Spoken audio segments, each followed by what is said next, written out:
Hello everyone, my name is Anthony Giordano, and today we'll be taking a look at the game Sea of Stars. If you haven't played it yet, Sea of Stars is a turn-based RPG based on the RPGs of old. Think your Secrets of Mana or Chrono Trigger, like SNES style RPG games.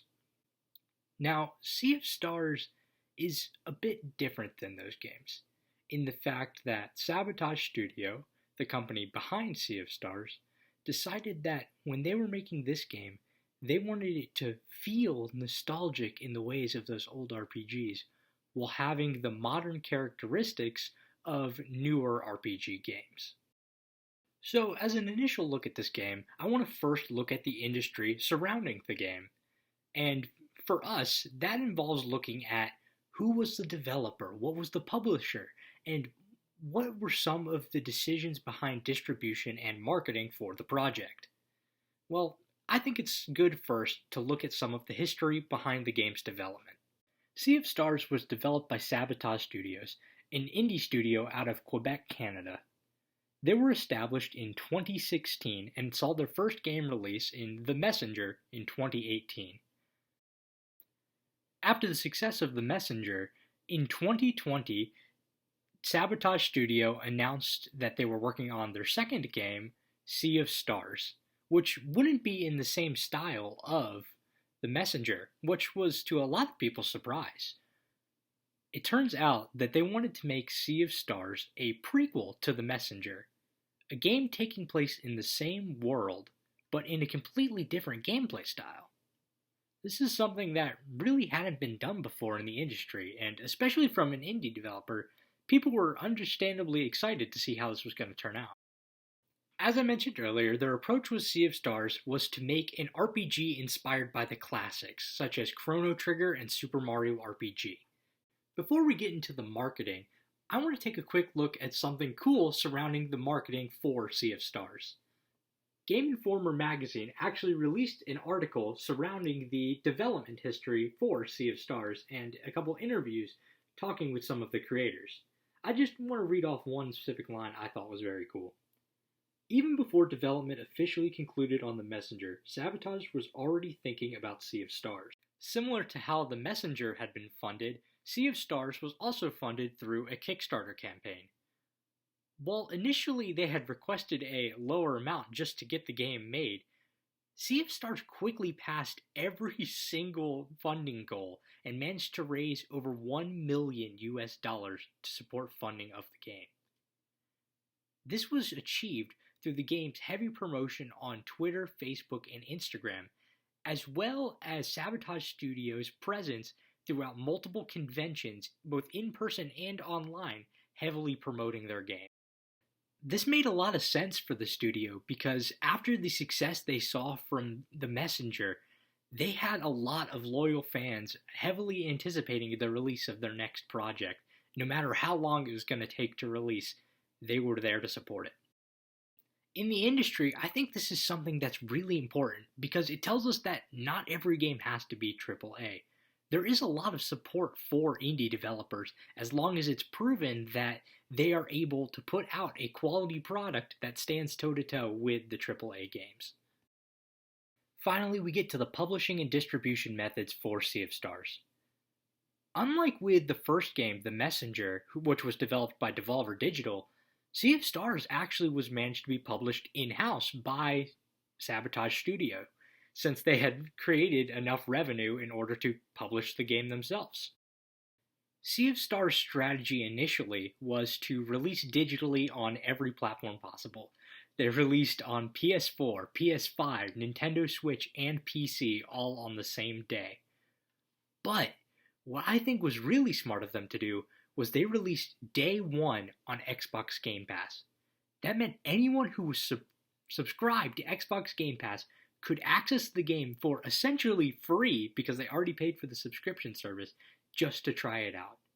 And when I say try it out, I mean play the full game. But they know that not everybody is comfortable with digital games yet. So that's why earlier this year they decided to release a physical version of the game for all consoles. Next, I want to talk a bit about the gameplay mechanics in Sea of Stars. So, as I mentioned before, it's your typical turn-based RPG with swappable party members that allows you to take on the enemy in a turn-based approach. Like your standard RPG game, each of the characters in your party has different moves and attacks that make them beneficial to use in fights against different types of enemies. In this game, the characters have range of attacks that consist of sun abilities, moon abilities, poison, magic, and physical based attacks. As you progress through the battle, you'll begin to build up combo points, which you can use throughout the battle to perform stronger attacks. In addition, you'll notice above some enemies' head they'll have locks. This is what the game uses to kind of puzzleify its turn-based combat. So essentially, you'll see different symbols for each type of attack above an enemy, and if you're able to attack them with that element before it gets back to their turn, it can sometimes cancel out their attack or reduce the power of it. This game also features gameplay similar to that of the Mario and Luigi RPG games, along the sense of action commands, or instead of just selecting a prompt in the menu to do an attack, it's your responsibility to click the A button after at a certain time in order to make the attack stronger or reflect a projectile back and forth between an enemy and yourself. Another thing I really enjoyed about Sea of Stars was there's no real need to grind for experience points. Once you've defeated an enemy, you can just move on.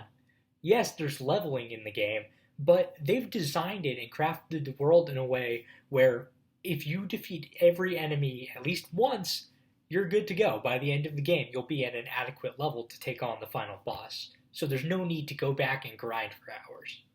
One of the areas I believe this game shines brightest is with its environment design. They aim to have dense environments which would help the player to feel invested in the game's world. They do this by creating a feeling in the player that they are actually exploring the world they're in. It's kind of like the concept we talked about earlier in the course of the magic circle. They're creating an effect where it feels like when you're playing the game, this is what's going on. You're following the story of these characters as it's happening to them. Your traversal options throughout the game are on foot for majority, but eventually you'll unlock a ship mechanic where you're able to sail between different islands amongst the world.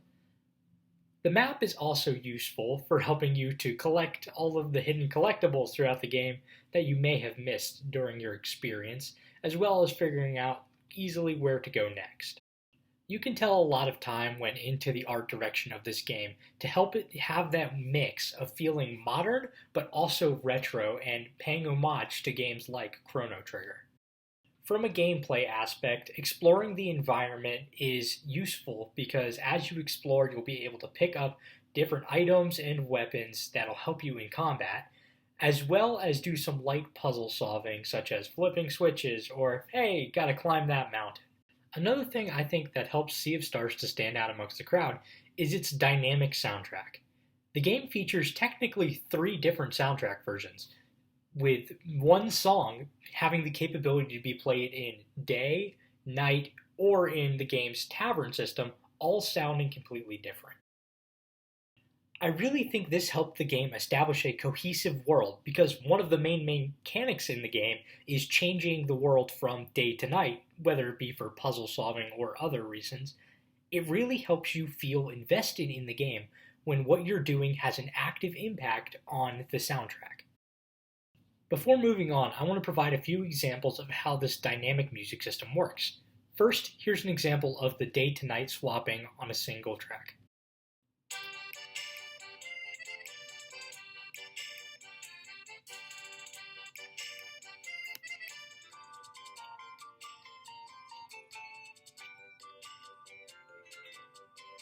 As you could hear, there's a smooth transition from day to night and a switch up of the game's instruments they used for the soundtrack. Next, I want to show you a short comparison between the day soundtrack and the Bard soundtrack.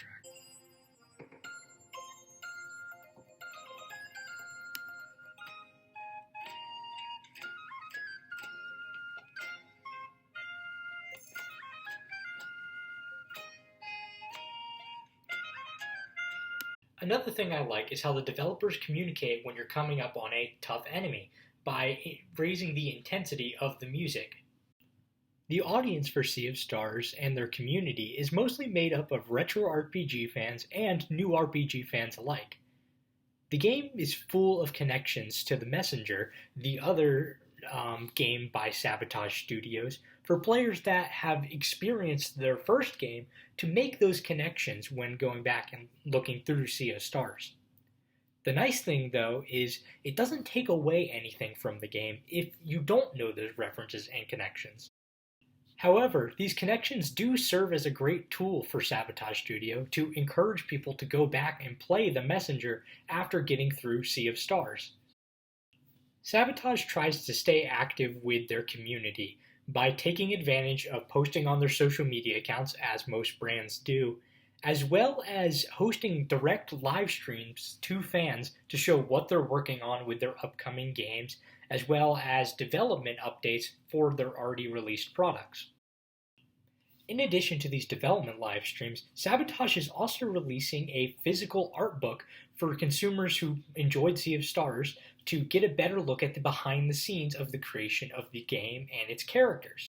I think this is a great call on their part because it shows that as an indie developer themselves, they're willing to show how they produce such great work and help the indie community around them produce even better games. I want to focus a little bit more on how Sabotage Studio uses element of nostalgia in order to make Sea of Stars as popular as it ended up being. Well, for one, the game does appeal to fans of older RPGs, such as your Chrono Triggers and Mario RPGs, with the action commands and pixelated graphics akin to games of the 80s and 90s.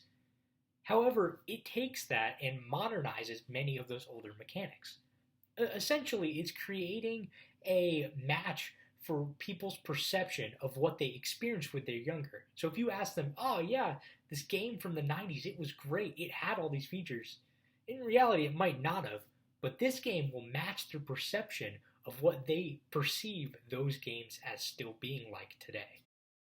In addition to that, this is the second time they've done this, as they did it with The Messenger as well, where they re-evolved the gameplay formula of old-school platformers such as Ninja Gaiden. So to conclude this, I really just want to talk about where Sabotage Studio is going to the future now past Sea of Stars. So currently, well, they're working on DLC for the game. It was so successful that they're actually able to create more content and build onto the world they created. In addition to that, they've also begun work on a third game in the series, which, knowing them, will try to tackle a different gameplay style than the first two. So I'll leave you today with, if you haven't given Sea of Stars a shot yet, go ahead and give it a try. It's on almost every platform and has a free demo where you can experience the game's combat for yourself. Thank you for watching. I hope you have a great day.